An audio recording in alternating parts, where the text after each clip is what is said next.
प्रीवन। सो ये है आपकी महाराष्ट्र बोर्ड की टेक्स्ट बुक एंड ये है आपका chapter number 10 human health and disease. So इसके अंदर कौन से पॉइंट इंपॉर्टेंट है ये मैं आपको बता रही हूँ। तो इसके अंदर सबसे पहले तो आप एक स्ट्रक्चर कर लो। आपको एक स्ट्रक्चर गिवन है, एंटीबॉडी का स्ट्रक्चर गिवन है पेज नंबर 225 पर। सो लिख लो, जो मैं बोल रही हूँ ना वो साथ में लिखते जाओ। सो 225 पर एंटीबॉडी का एक स्ट्रक्चर गिवन है, वाई शेप होती है, कुछ नहीं है, बहुत सिंपल है, 2 हैवी चेन 2 लाइट चेन, ये सारी चीजें लिख कर आनी है, ठीक है। तो वो स्ट्रक्चर कर लो एकदम अच्छे से, लेबलिंग कर लो। देन इसके बाद इस चैप्टर के अंदर आपको पढ़ना चाहिए, आपको हेल्थ की डेफिनेशन पढ़नी है। हेल्थ क्या होती है, मतलब अगर कोई इंसान है, कोई बंदा है, अगर वो उसे कोई डिजीज नहीं है, सो एब्सेंस ऑफ डिजीज, इसका मतलब वो हेल्दी है क्या? So let me tell you, ये करेक्ट नहीं है। अगर कोई डिजीज नहीं है इसका मतलब ये नहीं कि वो इंसान हेल्दी है। मे भी हो सकता है कि उस इंसान की मेंटल हेल्थ अफेक्टेड हो, ठीक है। अब मेंटल हेल्थ कैसे अफेक्टेड होगी? हो सकता है उसने कोई एग्जाम दी हो, एग्जाम में उसने अच्छा नहीं किया इसलिए वो मेंटली डिप्रेस हो। इसलिए आप देखते हो ना कोटा में बहुत से बच्चे जो होते हैं वो सुसाइड कर लेते हैं, तो उनकी मेंटल हेल्थ अफेक्टेड होती है उस वक्त, ठीक है। किसी का ब्रेकअप हो गया है तब वो मेंटली अफेक्टेड है, हाँ मेरा ब्रेकअप हो गया, ठीक है। तो इसकी वजह से सो हेल्थ की करेक्ट डेफिनेशन है फिजिकल मेंटल सोशल वेलबींग। अब हेल्थ की डेफिनेशन आपको पता चल गया कि एक्चुअल में हेल्थ क्या है। फिजिकली मेंटली सोशली वेलबींग होना, इसी को कहते हैं कंप्लीट हेल्दी होना, ठीक है। तो हेल्थ की डेफिनेशन होने के बाद आपको करना क्या है? आपको करना है बेसिकली इम्यून सिस्टम करना है। इम्यूनिटी आपको दी है कि जो हेल्थ है, अगर कोई पैथोजन है, पैथोजन क्या हो सकता है? बैक्टीरिया हो सकता है, वायरस हो सकता है। पैथोजन क्या होता है? Disease causing organism, disease causing organism को कहते हैं pathogen. So it may be virus, it may be bacteria, ठीक है। अगर उसने बॉडी के अंदर एंटर किया तो वो डिजीज कॉज करेगा। अब डिजीज क्या होता है? व्हेन वन और मोर ऑर्गन नॉट फंक्शन प्रॉपरली, उसी को कहते हैं डिजीज।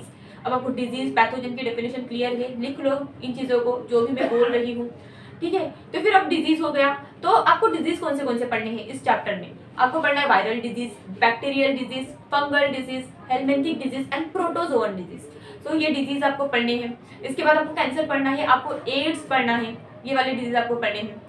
और इसके बाद ये जो चैप्टर है, अब ये देखो डिजीज हो रहा है, क्यों हो रहा है? पैथोजन की वजह से हो रहा है।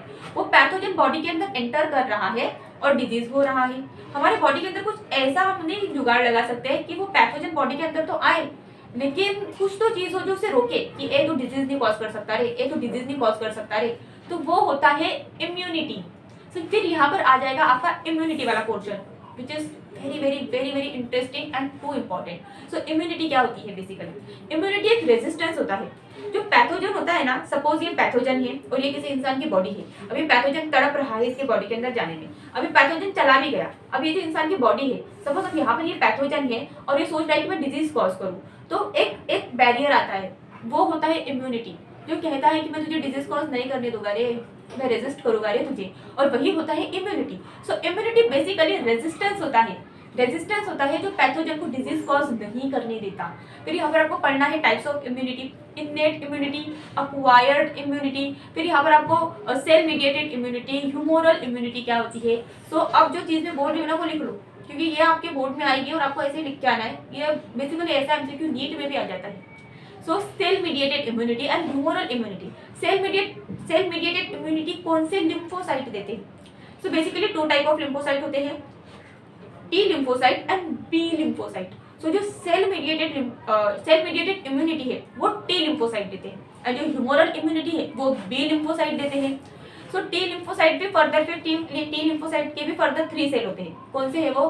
Helper T cell, memory T cell and cytotoxic T cell. So वो जो साइटोटॉक्सिक टी सेल है ना वो देते हैं सेल मीडिएटेड इम्यूनिटी। इसका मतलब ये होता है कि अपने ही भाई को मार डालो, 2 सगे भाइयों की जंग, मतलब खुद के सेल को मारना, बेसिकली खुद के सेल को मारना। सो बॉडी अपने खुद के सेल को मारती है। जो वायरल इन्फेक्टेड सेल होती है ना, तो साइटोटॉक्सिक टी सेल जाती है और उसे मार डालती है, तो वो अपने ही सेल को मार रही है, तो उसे कहते हैं। और फिर और एक क्वेश्चन आता है कि ग्राफ्ट रिजेक्शन में कौन सी इम्यूनिटी यूज होती है? तो ग्राफ्ट रिजेक्शन में सेल मीडिएटेड इम्यूनिटी ही यूज होती है। अब नाउ ग्राफ्ट रिजेक्शन मतलब क्या होता है? सपोज कोई पर्सन ए है, उसकी किडनी खराब हो गई, कोई पर्सन बी है, उसने मतलब मैचिंग किया तो उसकी किडनी मैच हो रही है, ठीक है। तो उसने मैच करने के बाद अगर किडनी चली गई, फिर भी एक इम्यूनोसप्रेशन खाना पड़ता है जिंदगी भर, ठीक है। तो फिर तो ठीक है, मैच हो रहा है चीजें। लेकिन कोई पर्सन ए है और कोई पर्सन बी है और उसकी जो किडनी है ना वो मैच नहीं हो रही है, और सपोज गलती से ऐसा लगा कि मैच हो रही है और डाल दी उसके बॉडी में वो किडनी, अब वो तो मैच हो नहीं रही है, तो इम्यून सिस्टम ना रिस्पॉन्स करता है कि अरे ये मेरा सेल नहीं है रे, तो इसे मार डालो। उसे लगता है कि ये फॉरेन सब्सटेंस है, जैसे वो बैक्टीरिया पे अटैक मारता है वैसे उसे लगता है कि फॉरेन सब्सटेंस है, वो उस इंसान की किडनी पर भी अटैक मारेगा। तो इम्यून सिस्टम क्या करता है, सेल्फ और नॉन सेल्फ को वो जज कर पाता है कि ये मेरा है और ये तेरा है। अब ये कैसे जज कर पाता है, बिकॉज ऑफ एंटीजन। जो एंटीजन एंटीबॉडी इतना सुनते हैं, ये है क्या भाई, ये है क्या, सिंपली प्रोटीनेशियस स्ट्रक्चर है, कुछ नहीं है। और प्रोटीन होते हैं ना, प्रोटीन का ही स्ट्रक्चर है।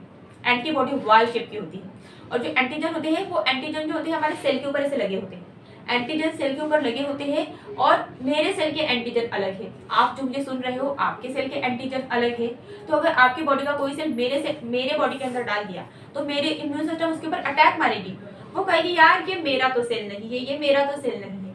सो इम्यून सिस्टम के पास वो पावर होती है सेल्फ और नॉन सेल्फ सेल के अंदर वो डिफ्रेंशिएट कर पाता है। सो आपको इम्यूनिटी बहुत अच्छे से पढ़ना है इसके अंदर, ठीक है। इन्नेट इम्यूनिटी, अक्वायर्ड इम्यूनिटी, फिर इन्नेट इम्यूनिटी के अंदर physical barrier, physiological barrier, physiological barrier, cellular barrier, बहुत अच्छे से करना है आपको।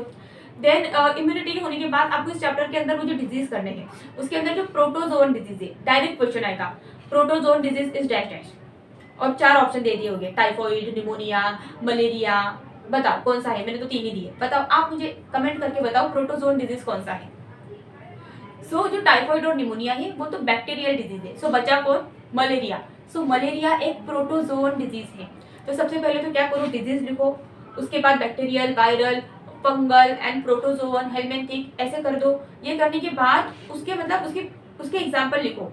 सो जो बैक्टीरियल है उसके अंदर आ जाएगा आपका टाइफॉइड एंड निमोनिया। सो आ सकता है ना which is the bacterial disease, और 4 ऑप्शन दे देंगे। आ सकता है ना which is the viral disease, viral disease के अंदर आपको कॉमन कोल्ड दिया हुआ है।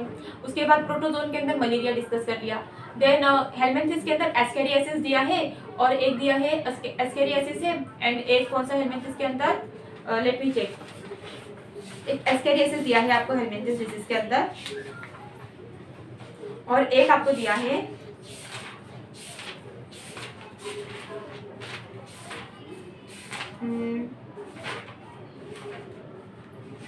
एक सेकेंड,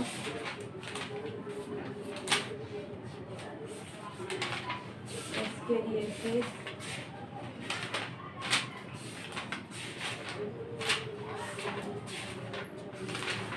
हाँ एलिफेंटियासिस, एस्केरियासिस दिया है एंड एलिफेंटियासिस दिया है। सो ये हेलमिंथिक डिजीज के अंदर आएगा। सो इस तरह से आपको एकदम अच्छे से इन डिजीज को लर्न करना है। मलेरिया जो है ना, आपको उसके अंदर मलेरिया की साइकिल लर्न करनी है कंप्लीट, मतलब मलेरिया डिजीज के अंदर आपको ना एक साइकिल दी हुई है। तो मतलब एक बेसिकली मलेरिया डिजीज कैसे होता है, सो एक वेक्टर कैरियर होता है, ठीक है। तो कौन होती है वो, तो एक फ्लाई होती है बेसिकली। तो उसकी वजह से क्या होता है, स्पोरोजॉइट स्टेज होती है जो कि ह्यूमन को इन्फेक्ट करती है। स्पोरोजॉइट मलेरिया जो होता है ना, फ्लाई कौन सी होती है, वो बेसिकली एनाफिलस मॉस्किटो होता है, मॉस्किटो की वजह से होता है। तो मॉस्किटो कौन सा होता है, फीमेल मॉस्किटो होता है, एनाफिलस, ठीक है। तो वो जो मॉस्किटो होता है उसका जो यहाँ पर सलाइवरी ग्लैंड होता है, सलाइवा होता है, वहां पर क्या होता है, वहां पर एक स्टेज होगी स्पोरोजॉइट स्टेज, और वो स्पोरोजॉइट स्टेज होती है जो ह्यूमन को इन्फेक्ट करती है और ह्यूमन को मलेरिया कॉज करती है, ठीक है। आपको अमेबॉइसिस भी पढ़ना है। तो ये सारी डिजीज एकदम अच्छे से रट लेने हैं, इसके पॉइंट्स एकदम अच्छे से लिख लेने हैं। इसका कॉजुअल ऑर्गेनिज्म, मतलब जैसे कि टाइफॉइड है तो टाइफॉइड बैक्टीरियल डिजीज है। देन उसका मोड ऑफ ट्रांसमिशन कैसा है, तो टाइफॉइड का मोड ऑफ ट्रांसमिशन होता है faeco oral route, contaminated food and water की वजह से होता है वो।